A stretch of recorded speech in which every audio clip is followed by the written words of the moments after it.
So our brain seeks kind of short-term comfort. It seeks the dopamine rush. It seeks those things that make our brain and nervous system happy versus those things that bring pain. And change, just because it requires rewiring, is painful. It's literally painful. It actually lights up the same mechanisms in our brain that other forms of physical pain do.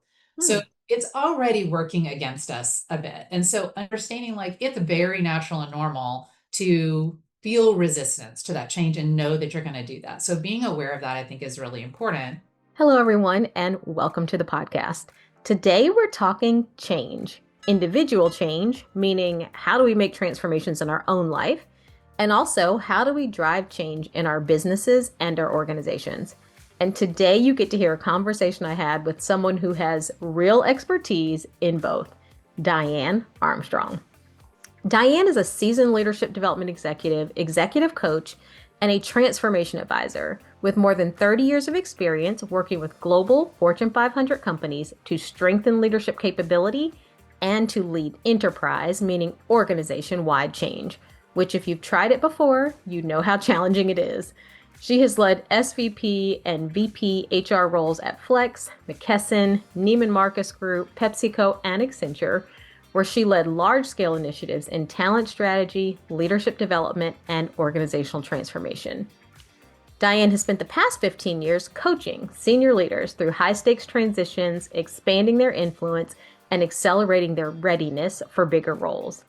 Dianne is a coach with our business and also has her own firm, Armstrong Performance Consulting, where she helps organizations build strong leadership pipelines, foster high-performing cultures, and prepare leaders to succeed in complexity, which is the absolute definition of today's business world.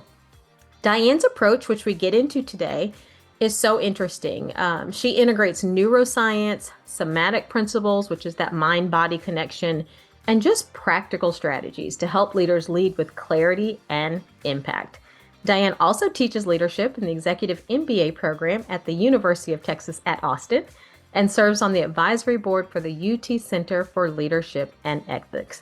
We are going deep in change today with someone who knows this space so very well, and I am glad you're here. Enjoy. Well, Dianne, thank you so much for joining today. I really appreciate it. I'm looking forward to this conversation for a lot of reasons. One is that I feel like most of us are trying to make some kind of change, whether it's personally in our business, on our teams or organizations, and our family, like some way. Most of us are probably trying to make some kind of change. And as coaches, I feel like we know it's possible and we know it's challenging. So it's like I know it's possible because I've seen people do it. I've done it myself, and I know it's challenging to do So so. hard. So So hard, so hard.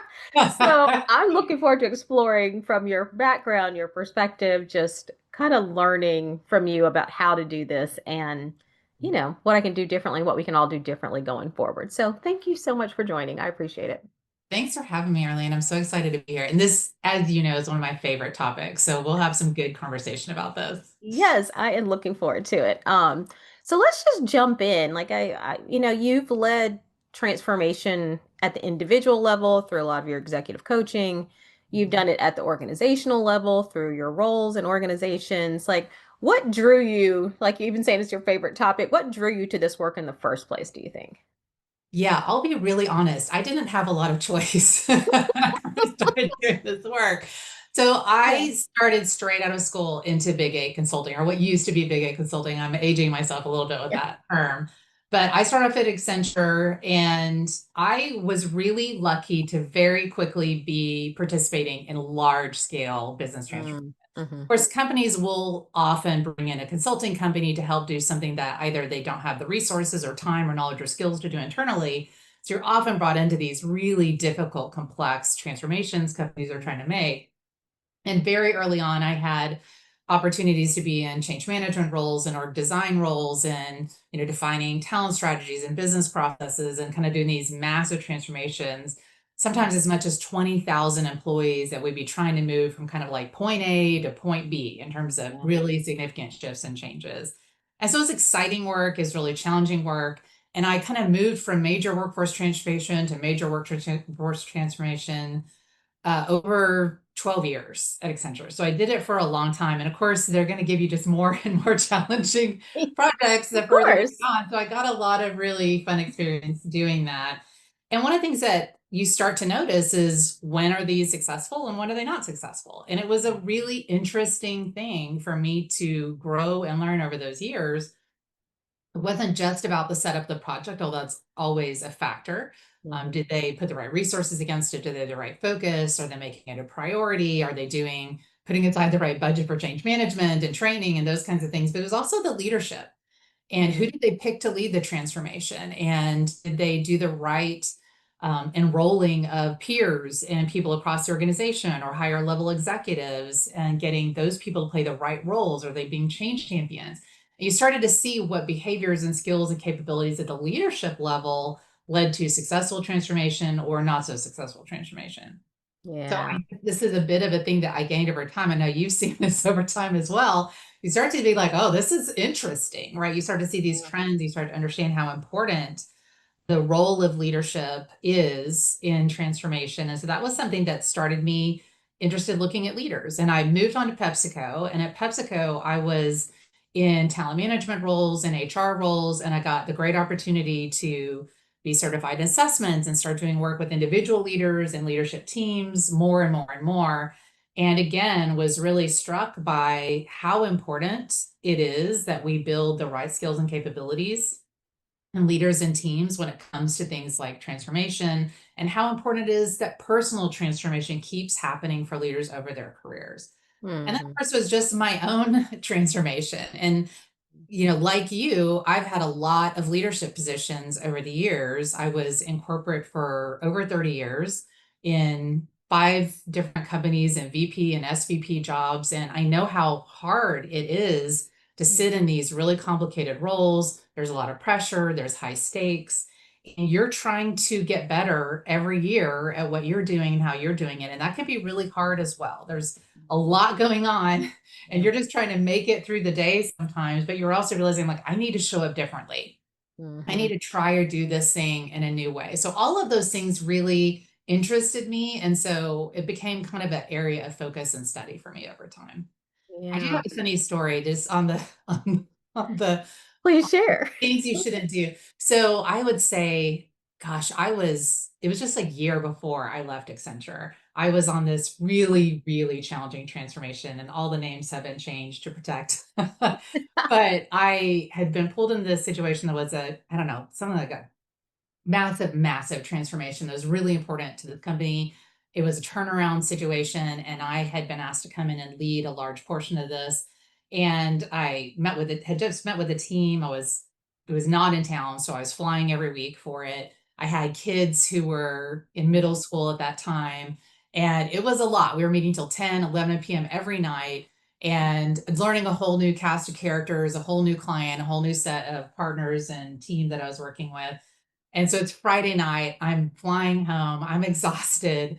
I get off the plane and I have a text from my manager, who was a partner, Mhm.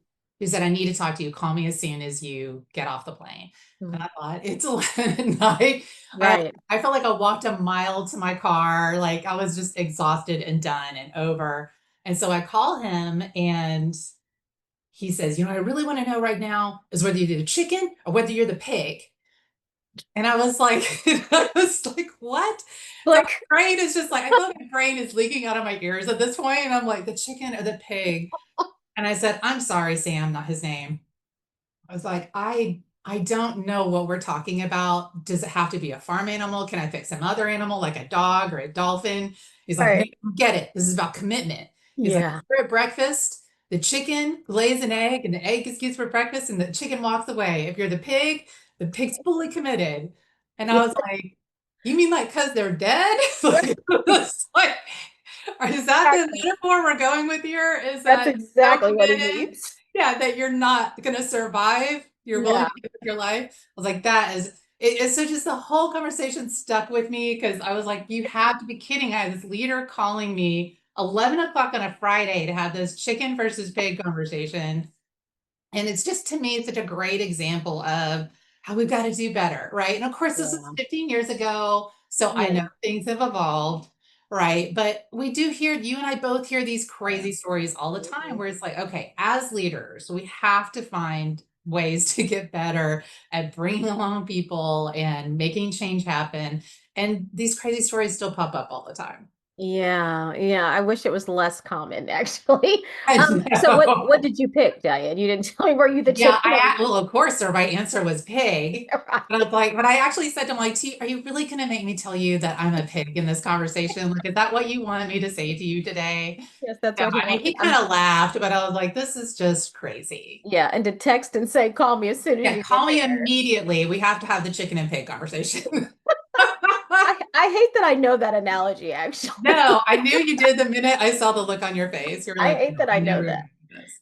I'm Oh, sure he felt like he was rallying the troops, but yeah, I'm yes. sure that's exactly what he was planning to do. And it's interesting though. I love that you started. I think, just side note for people interested in this area or this career area.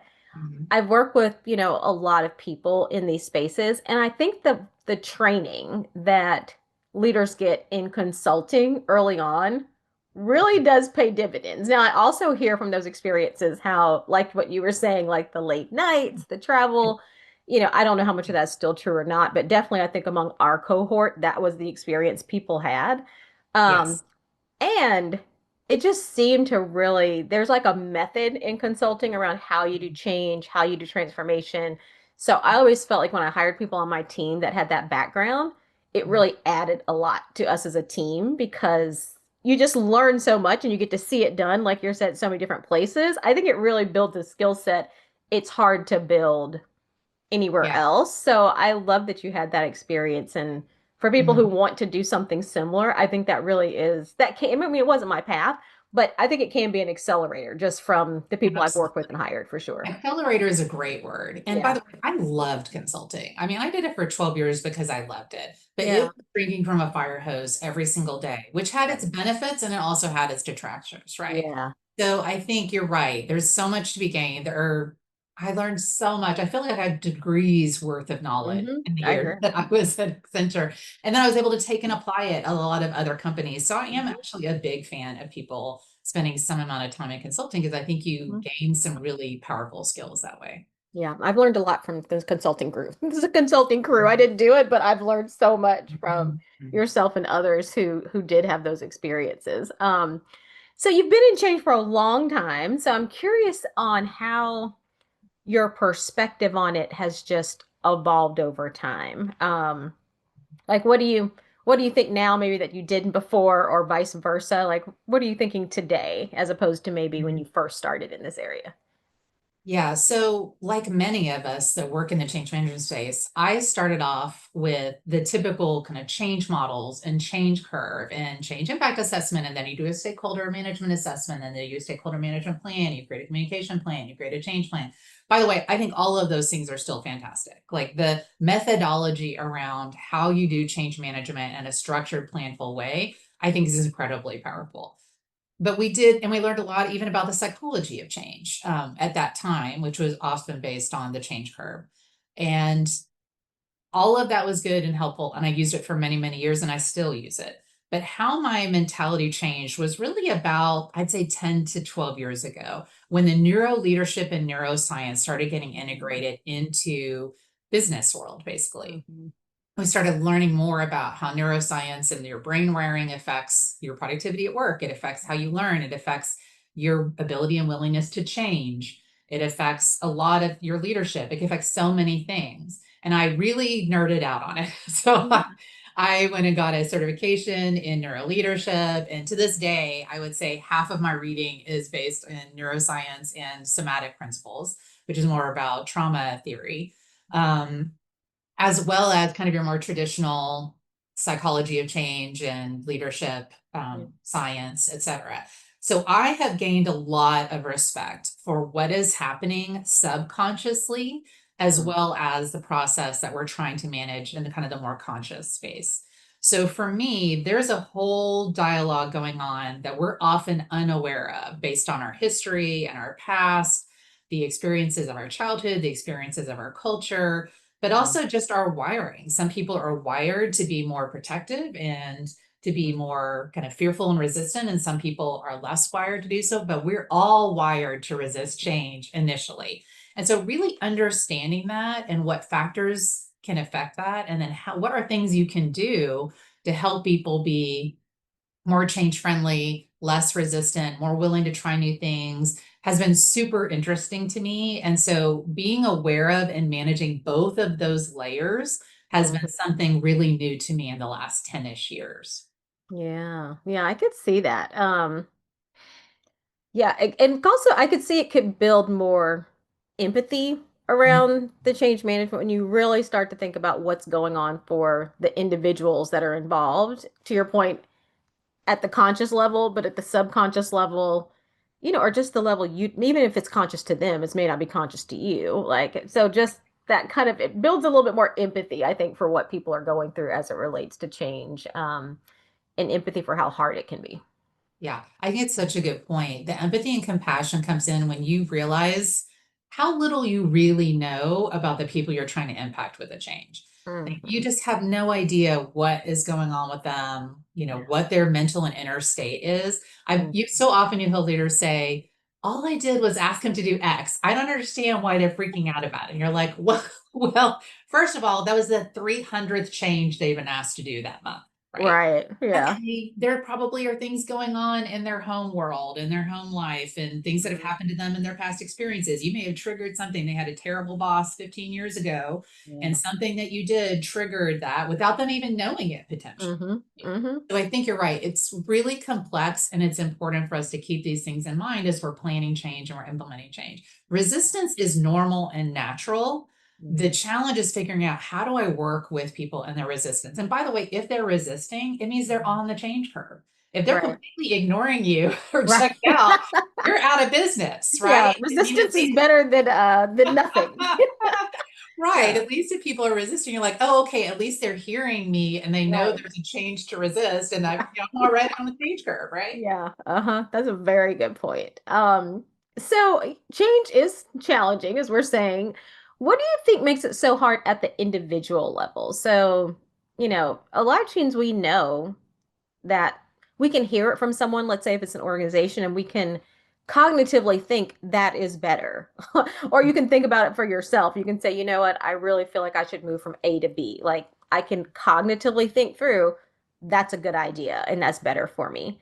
But going from the intention or the head knowledge of it to the actual doing of it is still challenging for people. I'm curious, like, what do you think makes it so hard for us as individuals to change?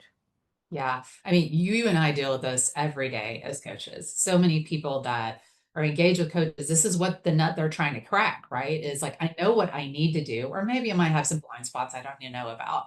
But even when I know I want to do this thing, how do I make it happen?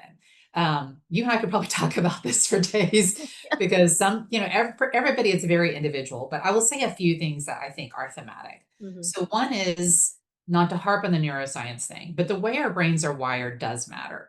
So our brain seeks kind of short-term comfort. It seeks the dopamine rush. It seeks those things that make our brain and nervous system happy versus those things that bring pain. And change, just because it requires rewiring, is painful. It's literally painful. It actually lights up the same mechanisms in our brain that other forms of physical pain do. So Hmm. it's already working against us a bit. And so understanding, like, it's very natural and normal to feel resistance to that change and know that you're going to do that. So being aware of that, I think, is really important. I also think we mentioned this, is that some of the behaviors that we do today, like let's say I want to lose weight, or I want to stop eating sugar, or I want to get up in the morning and walk, or whatever it is I'm trying to do. Um, Sometimes the things that I'm doing instead, whether it's scrolling, whether it's eating that cookie that I want to eat, whatever, sometimes these are coping and numbing behaviors. Hmm. And they're actually serving a purpose for us. And so it can take a little bit of self-compassion and a little bit of thinking through, what am I actually doing this for? Like, what am I avoiding? What am I not wanting to address? Yeah. How much of these behaviors that are things I don't want to be doing are actually serving a purpose for me? And by the way, we shouldn't beat ourselves up about that. It's a coping mechanism that's probably working, Hmm. right? I've still got a job. I'm still I'm still productive in my day. I'm still achieving these goals. I have these things that I'm doing that maybe I'm watching too much TV. Maybe I'm on my phone too much. Maybe, like I said, I'm, stopping by and grabbing ice cream. Who knows? Sounds good. But there's probably a reason I'm doing that. And some of that is okay. And I think we have to be a little bit gentle with ourselves about these. And because there could be anything going on that I'm trying to manage, right? And I Yeah. think having a little bit more introspection about why am I doing some of the things I'm doing? Why am I making some of these changes? And just observing it with curiosity and non-judgment, I think Mhm. can be really powerful. Um, so that's something else. So just being aware, like you have a whole lifetime of history here that Yeah. drives everything that you do today. And so starting to be more aware of that and understanding like where are these mechanisms coming in? I think that's part of why change is so hard, is because we are doing things for a reason. And by the Yeah. way, often that is working for us. And so Hmm. I think being really conscious of that is good. And the other thing I will offer here is, especially, I see this in a lot of people that I coach and lead and do leadership development programs with, but I also see it, especially with women, Hmm. is that we often deprioritize our own well being. Mm. We're trying to be everything for everybody. And we read a lot now about emotional labor that women take on. And I think that happens at work as well as at home, by the way. Hmm. Yeah. And us taking on a not insignificant proportion Hmm. of the work that has to be done around kind of managing the home. And maybe you've got elder care issues, maybe you've got children Yeah. who, we just take on so much. And then we're like, I don't understand why in this state of complete exhaustion, I Yeah. can't make myself get up and work out for 30 minutes in the morning. It's like, well, no, let's take a step back. Right. Yeah. So those are some of the things that come to mind when I think about why we may have some of that. It can be so hard for individual change, right? Yeah, yeah, and I personally have found this beneficial and with clients too. Like I love the idea of just being less judgmental and more curious about it. Like, yeah, I want to move from A to B. Maybe I haven't done it yet, but instead of being like, "Oh, I haven't done that yet." Or, it's like that's so unhelpful. But like you're You're saying, like beating how can you yourself up be about it. curious about it? Like that's interesting. It's something I think I want to do. I'm not doing it, like getting curious about that. I think I love the way you frame that as opposed to the judgmental, which is like, I can't believe I ate the cookie again. It's like, okay, you ate the cookie. It's like, but getting curious, I think, can give you so much more insight around what's really going on. And to your point, how do you actually go make the change as opposed to the critical mind that so is just so easy to drop into. Absolutely. That inner critic comes in and just attacks you. It's Yes. not very fun. And then of course, now you're really reaching for the ice cream. Exactly. Now I need another coping mechanism. Yeah. It was about 10 years ago. I was going through some major health challenges. And one of the things that I realized that trauma was a part of this and kind of how I was pushing myself so hard and, traveling and working so many hours and do all this stuff. And quite frankly, I just had to stop some of that because my body was like, nope, we're done with that.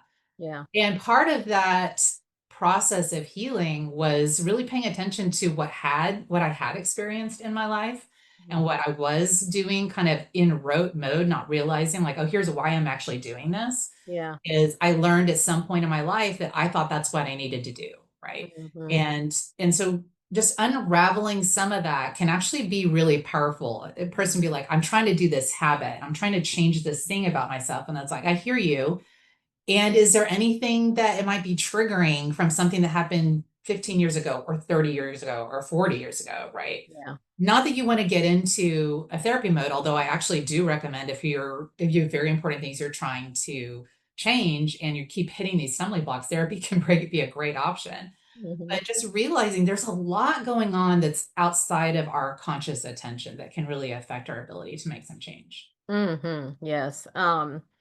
So it's interesting you mentioned the health challenges or, because I was just curious about any personal transformation you've made, like what's worked for you, what tools or strategies, just as personally tried to make a change in your life and like what's worked for you.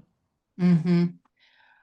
Let's think about this. So, a good example of a change I had to make was I was in these kind of high octane, high stakes organizations like Accenture and PepsiCo, where it was they're very direct cultures, they're very assertive cultures.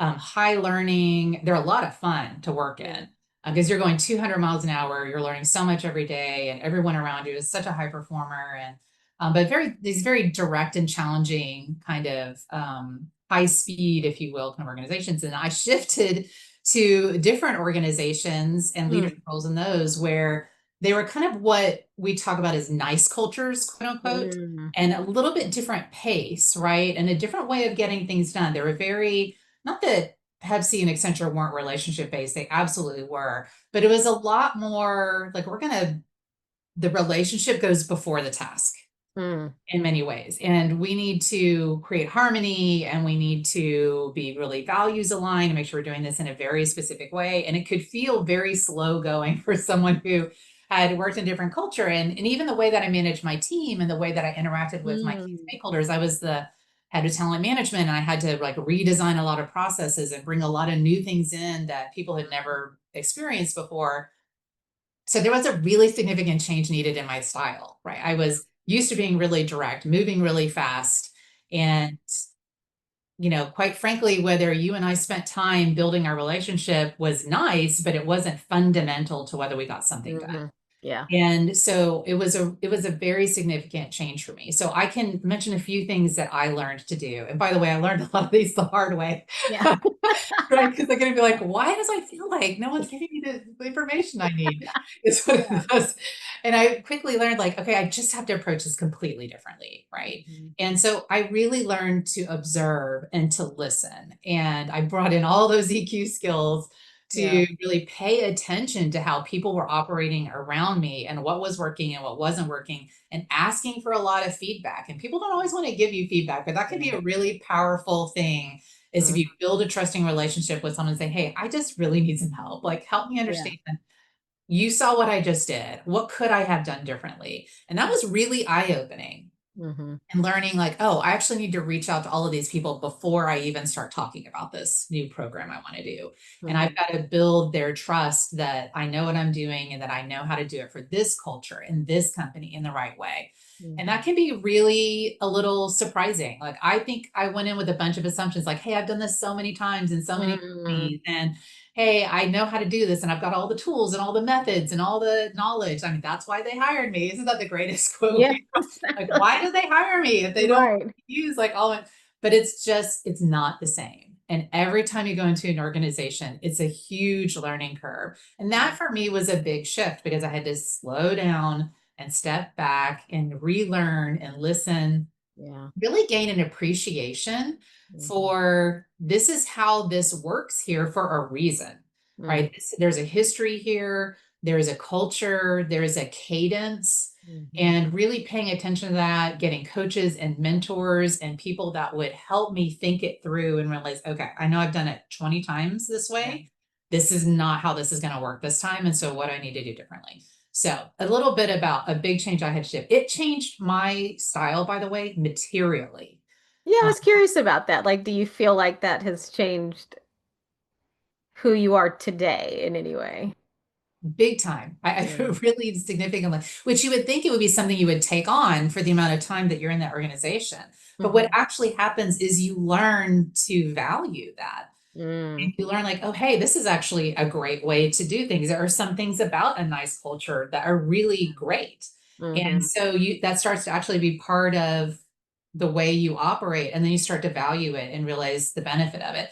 And that's one of the things that's nice about working in multiple different companies is you pick up things that are really good about some cultures and things that aren't so good about cultures. You start to weave them into your own style. And it really matured my leadership style in a big way. Like I would say coming out of my first couple of big corporate experiences, I was great at getting really hard things done, Mm-hmm. but I wasn't as great at building all of the relationships that I needed to build across an organization and building, a truly deep understanding of culture and how to get something done in a really different, unique culture.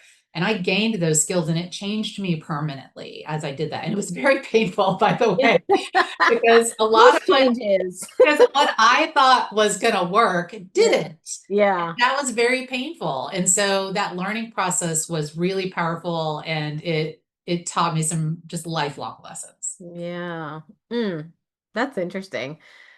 And it's interesting you were able to get to the point of valuing a very different culture. Like that seems to be a success factor for people in making transitions from like very different spaces, is like valuing what's different than the last space. Because a lot of times when you've worked in a certain environment, that's what you value. Like Right. have a lot of affinity for that. So when you experience something different, it's so easy to look at it like, like just Right. with like disdain or, like it's not Right. as good as or something like that. But the fact that you could move in a different culture and observe it, understand it enough to like value it, someone doing it completely differently is really interesting. Yeah. Yeah.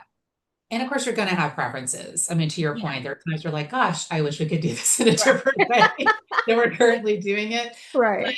but also I think it's related to that compassion as well, because Hmm. you're sitting in an environment and you think, I need to remember there's a way we are doing this way. And some of Yeah. it is reasonable and makes sense, and some of it isn't. And you're also brought in as a change agent. So often when you're hired in to an Yeah. organization or even to a new role within the same organization, they're often bringing you in because they want to see you do something different. And so you have to balance that and say, okay, to what degree do I need to bring in understanding and compassion and observation and learning and appreciation? And to what degree do I need to bring in something different? And how do I balance those two things? Yes, I totally agree with that because you can lean too heavy one way or the other and really miss the mark for your stakeholders, Absolutely. or miss the timing in which you need to have done some things. So let me ask you this, like if we change from kind of the organizational change standpoint, I'm thinking about leaders who are trying to drive transformation in the organization,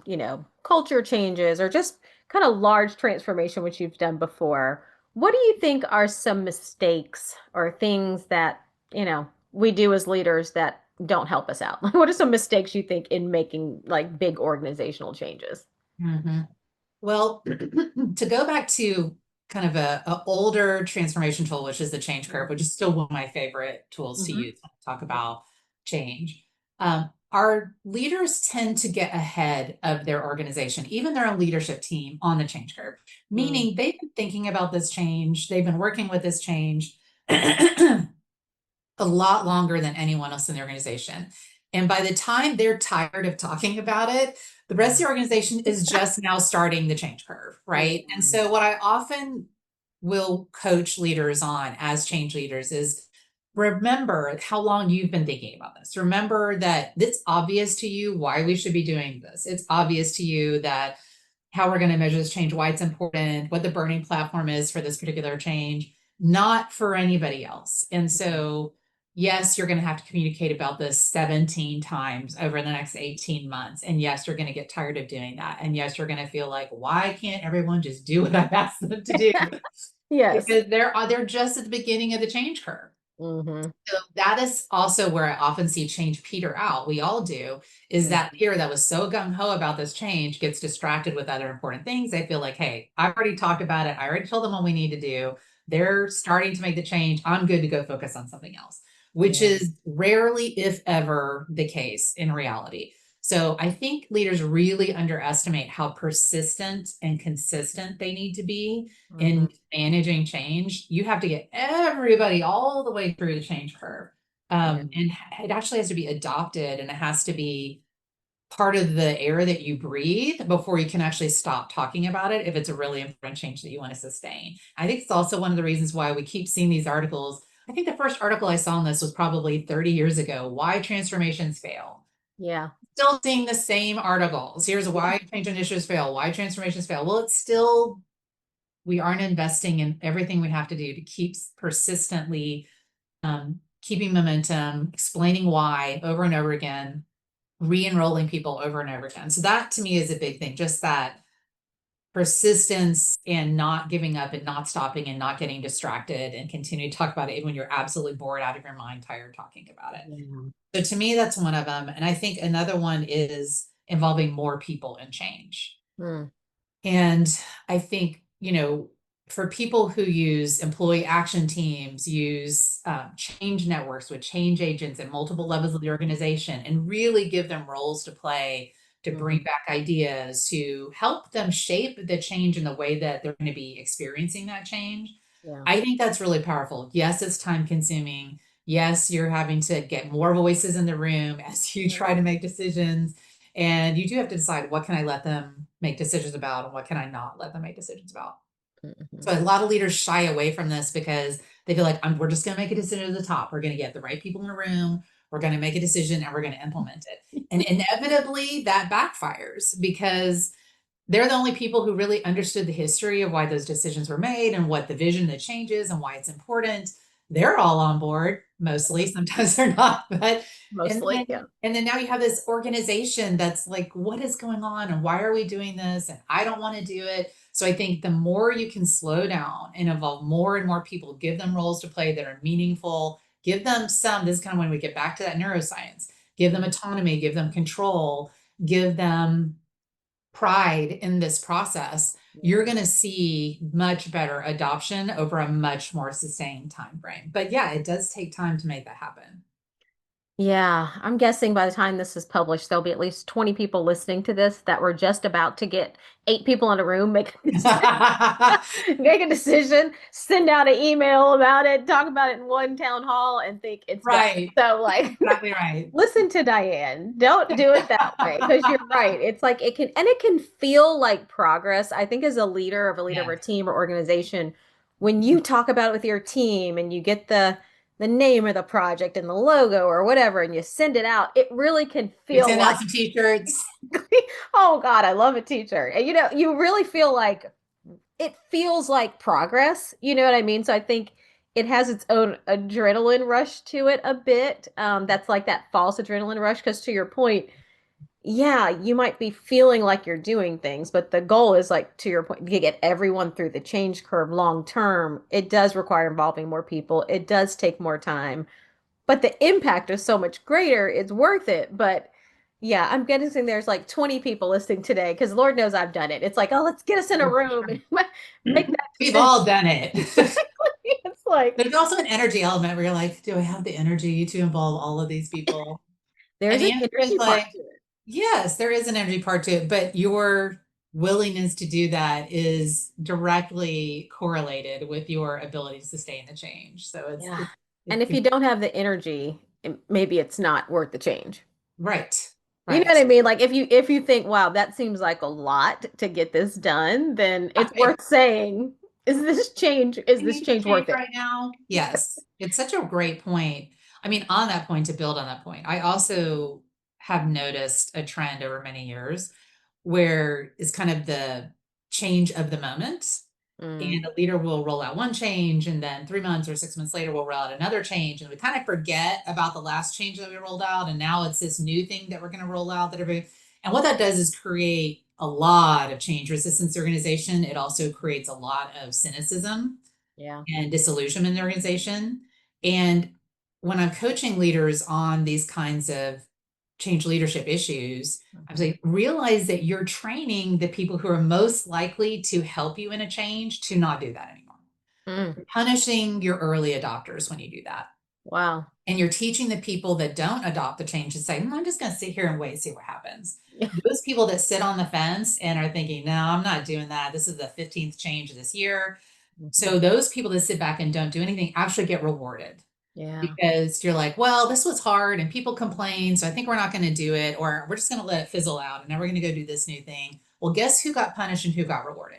You Yeah. punish the person who is like, okay, this is where we're heading. I'm going to get on board. I'm going to talk to my team about it. I'm going to do the thing that I need to do. And I'm going to teach the meeting in a box you asked me to do and go to the training you asked me Yeah. to do and have the conversation. And then my peer who didn't do anything, any of that, Mhm. right? Guess which one of us learned not to get on the change train next time around? Well, we actually both did.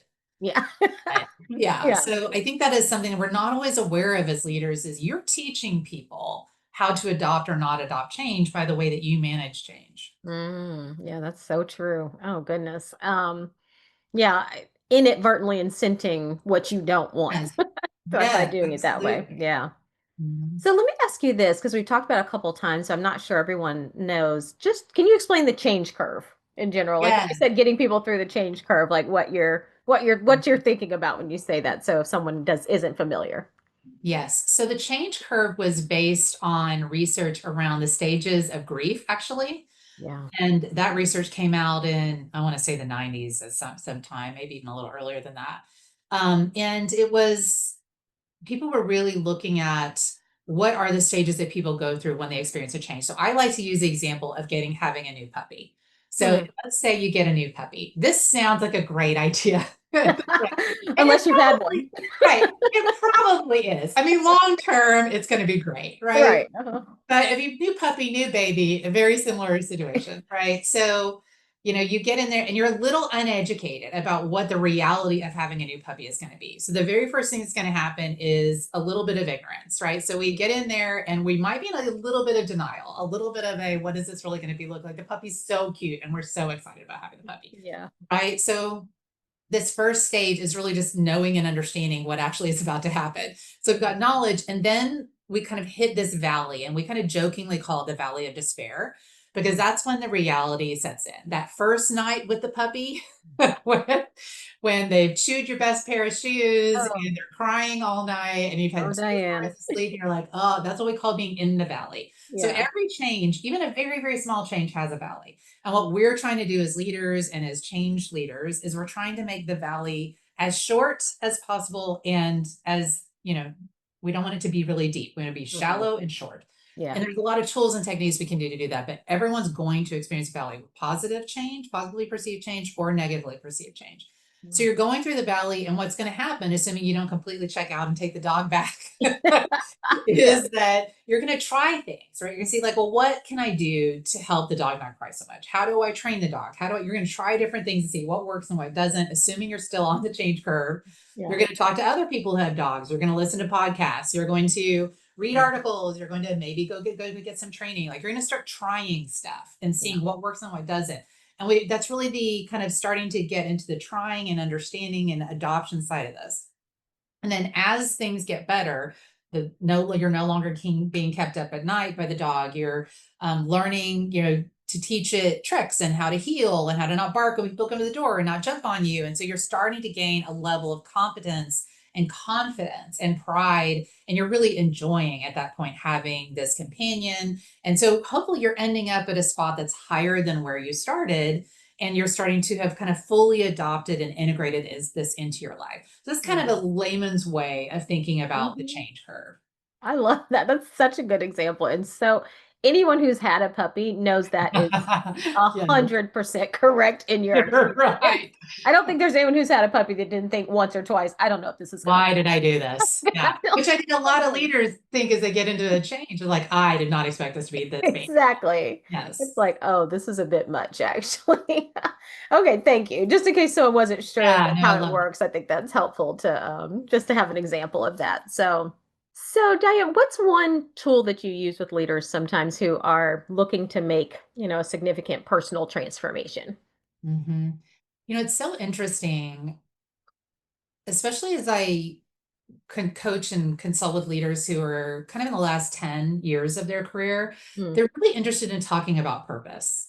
And I think as we progress in our careers, we think, yes, of course, I want to be excited about my work, and I want to be engaged and like the people that I'm working with and respect the organization and its culture. But I also want to make sure that this is hitting the right notes in terms of the legacy that I want to leave, and mm, what aligned with my values and aligned with what I want to be achieving for this world, not just in this world. And mm, so I created a tool that I use with leaders. It's a little bit of an exploratory tool. It's running from a number of different methodologies around defining purpose and values, but it also pulls from one of my favorite models. It's Ikigai. It's Ikigai, which is a Japanese kind of method, if you will, a way of thinking about purpose, and what you kind of do in terms of your vocation in your life. And so it borrows a little bit from that and some other things that I've run across over the years. So I'm happy to make that available to your audience. They can reach out. I think you can put a link for them, and they can go out to my website and download that for themselves. And they're happy, feel welcome to use that tool. And of course, send me questions if there's questions. Oh, that would be great. Yeah, we'll definitely put a link in the show notes for people to access that. Um, I love that concept, and I see what you're saying, and I feel like absolutely there's a certain point in your career where you're like, you know what? I love your language around not just I want to accomplish in the world, but for the world. Like it's a bigger idea. And so, yeah, late in career, and if you're early in your career, I think it could be really interesting too, because, a lot of us, we kind of were like just in the work mode. And then at some point, Yeah. we're like, hey, like step back. We want to think about it differently. I love the idea of like someone early on in their career doing it as Mhm. well, because it might help them, I don't know, better frame up that first part of their career too. So I love that A idea. great idea. It's a great idea. And quite frankly, this is one of those things that you're going to feel different about this Hmm. throughout your life. So almost every 7 to 10 years, you could sit down with a tool like this and say, I want to rethink this. And maybe I've changed my mind or perspective. Your life changes. What's Hmm. important to you changes. So I think it's such a good point. I guess I want to go into some the lightning round, do a few of those questions. But before we do, let me just ask you, like, what would be your final thought on change, whether that's for an organization or an individual, just like what would be a takeaway for people you'd say, for them to think about in terms of change and making change? I think tying change to why, a purpose, is really powerful both for individual change and for organizational change. If people really believe in what you're trying to create in the organization and they know that you're doing it to try to make things better, to move the organization to a new place, or for your own self personally, you just have to keep in mind, what's the why behind this? What am I trying to achieve? That can be really hard, by the way, if the why is 20 years away, which Mm, a lot of personal change it is, right?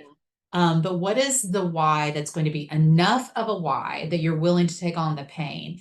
And so I think consistently and persistently thinking about, how do I make that why very real for people, and how do I get them emotionally engaged so that Mm, they feel like this is not just a change that's being forced upon them, it's something that they believe in, that they mm, understand and will champion it as something that is important to all of our well-being here, mm. the company's well-being, their own personal well-being, the team's well-being. I think is a really powerful thing to keep front and center. And again, I think that's really true for personal change as well. If you can keep that really powerful why, it can certainly help you get back on the wagon if you fall off the wagon, Yeah. and you keep trying, right? Because persistence is key. Hmm. Awesome. Yeah, and I can see that for both, to your point, personal change and work organizational change, like kind of reconnecting yourself to the purpose in a cognitive way and also in an emotional way. Like, what does Yeah. this really mean to me? How's this really going to make things different for me?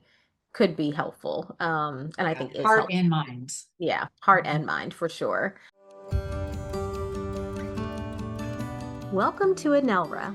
Have you ever thought about unlocking the full potential of yourself or the leaders in your organization? Imagine the impact of executive coaching. Ready to transform your leadership impact? Visit us at www.anelratalent.com. Anelra, coaching solutions that work. Well, thank you so much for joining. I want to do the lightning round, but I will put your contact information in the show notes. So if anyone wants to connect with you, they can. But I really appreciate your perspective, and I hope it helps us all have I don't know, a slower, more empathetic, more thoughtful approach Mhm. to change for ourselves and for others. Yeah, I think that might help us personally manage through change, but also help us actually make change more often, more effectively as well. So thank you for Yeah. sharing. No, absolutely. And on those hard days, there's still always the ice cream and the chocolate. Exactly. Those coping mechanisms actually work. So Yeah, there are days where they really work. they So really do work. So, okay. absolutely. All right. I want to do lightning round, which are just a few questions, quick answers, whatever's top of mind for you. So, Yes. first question is one word that describes really good change leadership. So this is not going to surprise you even a little bit. I'm going to say tenacity. So Mm. I think of change management as like water on a rock. The Grand Canyon was created by a river that just did Mm. not give up. And so I will try to just remind people, if you can be a little bit like water on a rock around these things that you're trying to make happen that are really hard and really complicated, it is that persistence and that tenacity that will eventually get you where you need to be. And of course, we need to be listening to other people and making sure we're doing it in the right way. But I do think that that tenacity is key. I love that.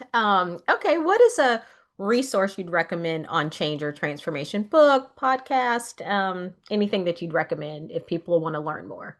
So this is an oldie but a goodie, and I still recommend it to people all the time. And that's Managing Transitions, which is a book by William Bridges. It's a really easy read. It talks through in a very easy to understand way the psychology of change, but it's also super practical and gives really great tips, checklists, all kinds of just really, pragmatic strategies to Mhm. use in managing a change. I highly recommend. I think it's a great. Oh, okay, good. I don't know if I read that one. Love that. Okay, putting that on the list. Back to kind of the conversation we had about evolving. What's a belief about change you maybe used to hold, but now you don't anymore? Mhm. I think for me, it's still everybody's doing the best they can Mm, with what they have. And this idea that we have these subconscious reactions, we have these subconscious processes that are going on, whether it's related to past traumas, whether it's related to just things we learned in the past that have created limiting beliefs for us, or maybe it's brain wiring in our neurobiology. But there's a lot of things going on. That person isn't trying to annoy you. Well, they right. might. Hopefully not. They're just, I think a lot of us are trying to do the right thing in the right Yeah. way. And just being aware that there's all this subconscious context. And that's a really important thing for me that I'm really focused on now. Yeah. People are doing the best they can. Oh my gosh. Mhm. Okay, and last thing, what is one thing you do to work well and live well? So just create a meaningful life for yourself, like just one thing you do consistently to work well, live well. So for me, and this was a very hard one, Arlene, for Mm, me, it was learning to set boundaries for myself. And mm, that I was definitely one of those people that I was willing to deprioritize my own health, my own rest, my kind of own personal development time yeah. for whatever I thought was expected of me.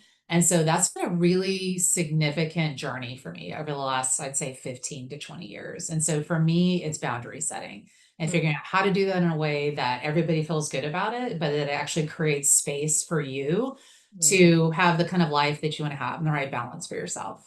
yes. Oh goodness. I feel like that I've definitely been on that journey as well, probably the last 10, 12 years or so. Because that was Mhm. not something I'd done well early in my career at all. So Me too. yeah, kids kind of, like my daughter kind of forced me into it a little bit. Like some life things forced me into Yeah, it little by little, but it's still something I try to work on even today. So, yeah, absolutely. Right there with you. even today. Well, thanks so much for having me. This has been really fun. Thank you for joining. Thank you so much. All right. Well, thank you all for joining us on the Work Well, Live Well podcast, and be well. Thanks for listening to the Work Well, Live Well podcast. If you're ready to grow as a leader or as an organization, head to enelratalent.com. That's ENELRA talent.com to learn how we can support you. Like what you heard? Follow or review the show so you don't miss what's next.